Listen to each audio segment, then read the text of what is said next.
আপনার কাছে প্রথম যে প্রশ্নটি রাখতে চাই, যুক্তরাষ্ট্র ইরানের ইসলামাবাদ বৈঠককে আসলে পুরোপুরি ব্যর্থ বলা যায় কিনা এবং কূটনৈতিক সমাধানের সুযোগের কথাও কিন্তু বলা হচ্ছে। কি মনে হচ্ছে, উত্তেজনা কি আরো বাড়তে পারে কিনা?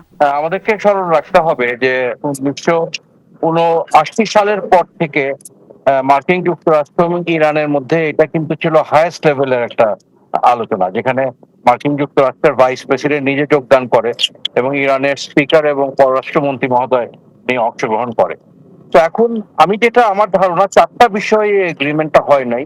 ইরানের প্রতিনিধি বলেছে বেশ কিছু বিষয়ে তারা একটা আন্ডারস্ট্যান্ডিং এ এসেছে, বাট মূল প্রবলেম গুলো হচ্ছে একটা নিউক্লিয়ার এনরিচমেন্ট। মার্কিন যুক্তরাষ্ট্র ভাইস প্রেসিডেন্ট এটা শক্তভাবে বলেছে, বাট এটা আমার কাছে একটু আশ্চর্য লাগছে, বিকজ ইরান এর নিউক্লিয়ার এনপিটি নন প্রলিফারেশন ট্রিটিতে তারা সাইন করেছে এবং তাদের সেই ক্ষমতা নাই। এবং ইরানের কিন্তু একটা ফতোয়া আছে যে ইসলামিক দৃষ্টিকোণ থেকে নিউক্লিয়ার অস্ত্র তৈরি করা যাবে না, এবং তারা এটা অনেক সম্মান করে। তারপরে এটা বারে বারে মার্কিন যুক্তরাষ্ট্র গুরুত্ব দিচ্ছে। দ্বিতীয় হচ্ছে ট্যাক্স নিতে সকল জাহাজ থেকে তাদের যে ক্ষতি হচ্ছে এটা ক্ষতিপূরণ করার জন্য। থার্ড হচ্ছে লেবানন এবং ইরানের মিত্রদের উপর ইসরায়েল যে আক্রমণ করছে এটা বন্ধ করা। এবং ফোর্থ হচ্ছে অ্যাসেট ফ্রিজ, ইরানের যে অ্যাসেট ইউএসএ ফ্রিজ করেছে এটা আনফ্রিজ করা।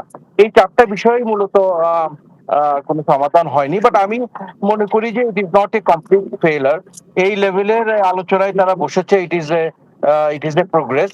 এখন দুইটা উপায়, একটা হচ্ছে এই 2 সপ্তাহ চলে যাওয়ার পরে মার্কিন যুক্তরাষ্ট্র আবার অ্যাটাক করতে পারে, যেটা সারা বিশ্বের জন্য ক্ষতিকর হবে। আরেকটা হচ্ছে সময় বৃদ্ধি করে আবার এই আলোচনাটা কিভাবে চালিয়ে যাওয়া যায়। যদিও মার্কিন প্রেসিডেন্ট বলেছে এই ব্যর্থতা